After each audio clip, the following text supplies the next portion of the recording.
presented by Mathri Express Music.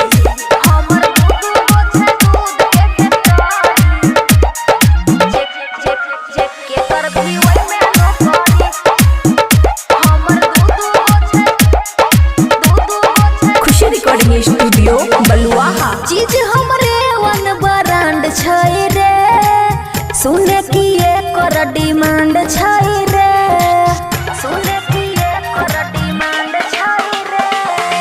चीज हमरे वन brand छै रे, सुने की एकर डिमांड छै रे। देख के जवानी रे तू की करी, हम छियै फुलझड़ी नाय बुझे छोकरी, नाय बुझे छोकरी। हमर दू गो छै,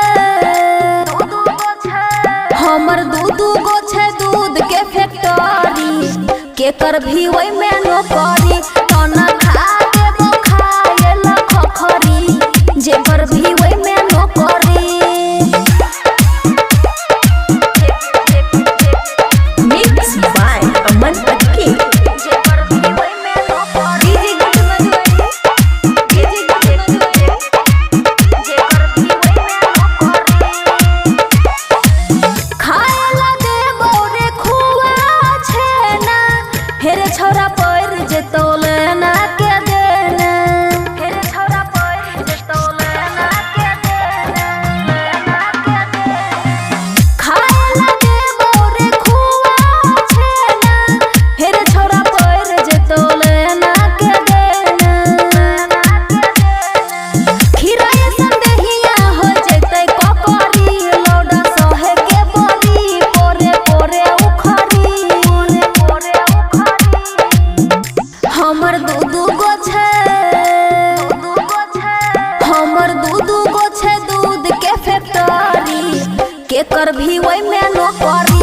तना खा देबो खाए ला खखरी, जेकर भी ओइ में नौकरी।